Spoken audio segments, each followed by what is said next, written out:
आप मिसेस भारद्वाज हैं? हाँ। आपके पति अंदर हैं। लेकिन आप हैं कौन और साहब जी यहाँ क्यों आए? आप अंदर जाएंगी?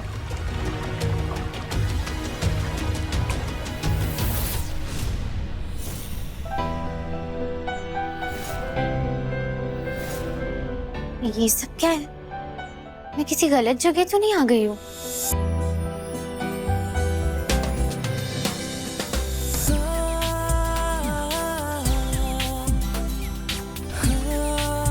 साहब जी आप ठीक तो हैं? मैं बिल्कुल ठीक हूँ, लेकिन हाँ, किसी से झूठ बुलवा के तुम्हें यहाँ जरूर बुलाया गया है। अकेले में मैं तुमसे बात करना चाहता था। घर वालों से तो यहाँ पे सिर्फ तुम हो और सिर्फ मैं हूँ।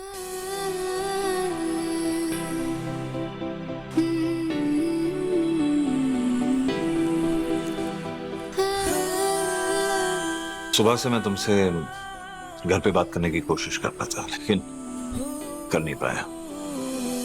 सच कहूंगा रात, तो मुझे माफी मांगना आता ही नहीं।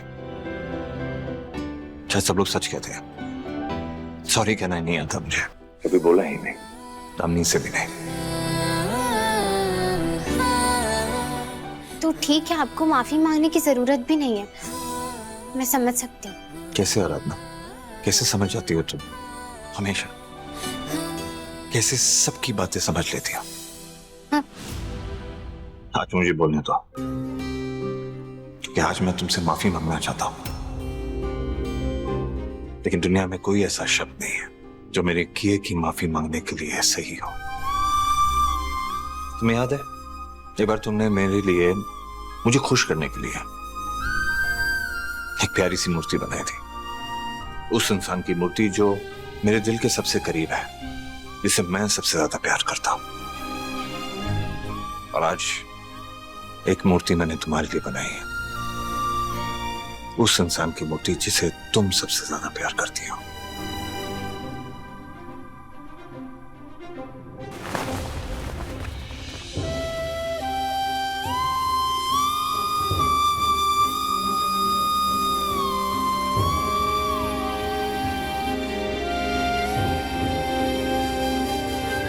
वैसे देने को तो मैं तुम्हें बहुत कुछ दे सकता था आराधना, लेकिन मैं अच्छी तरह जानता हूं कि तुम उन लड़कियों में से नहीं है जिन्हें कपड़े, गहने, बाकी चीजें। फिर बहुत सोचने के बाद मैंने ये सोचा कि तुम्हें वो दूं जो तुम्हें पसंद आए। देखो, मैं तुम्हारी तरह टैलेंटेड मूर्तिकार तो हूं नहीं, लेकिन हाँ, शुरुआत तो मैंने ही की थी। इसका ढांचा मैंने बनाया था। उसके बाद ऑब्वियसली मुझे मूर्तिकार की जरूरत पड़ गई।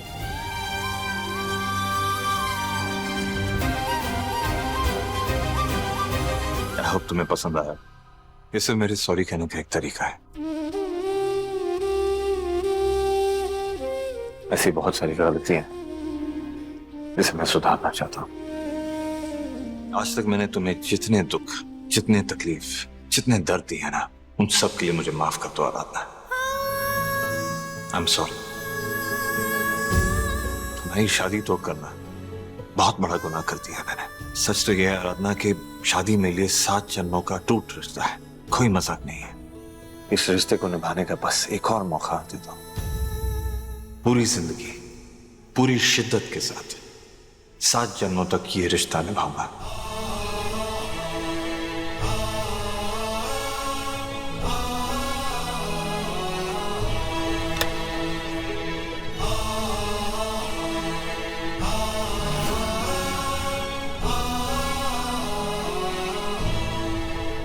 पिछली बार मंडप में इस रिश्ते की निशानी, इस मंगलसूत्र को मैं नहीं लेकर आया था, लेकिन आज ये मंगलसूत्र तुम्हें पहनाकर मैं इस रिश्ते की नई शुरुआत करना चाहता हूं।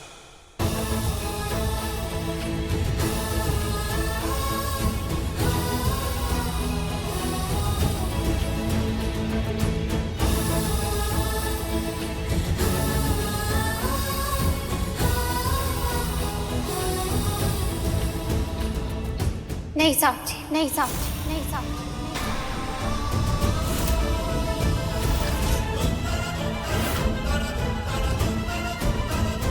मैं नहीं कर सकती।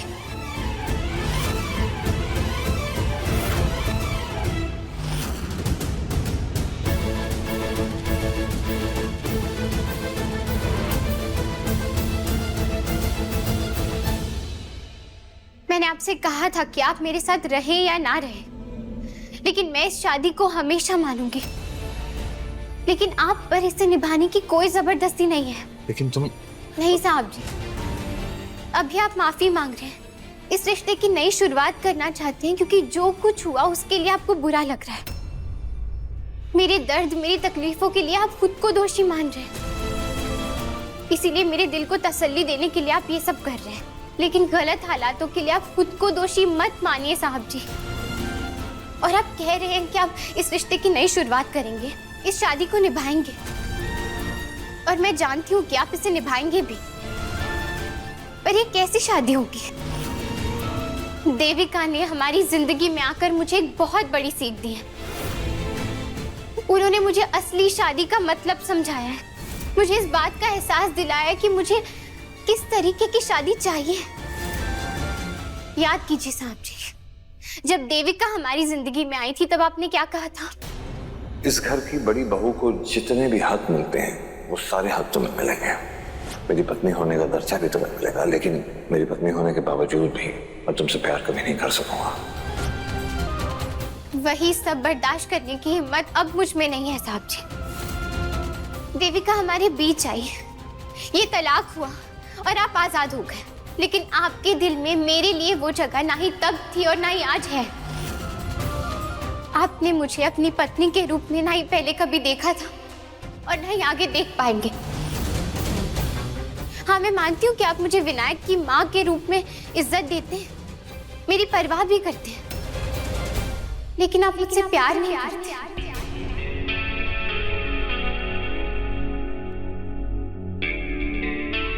ये शादी एक मजबूरी में हुई थी और आपके लिए हमेशा से एक समझौता था, और आज भी शायद समाज या इस परिवार के दबाव में आकर आप इस रिश्ते की नई शुरुआत करना चाहते हैं, इसे निभाना चाहते हैं। लेकिन मैं नहीं चाहती कि आप मजबूरी में या इस परिवार के दबाव में इस परिवार की खुशी के लिए शादी को निभाएं। अब ऐसा आधा अधूरा रिश्ता मुझे भी मंजूर नहीं है।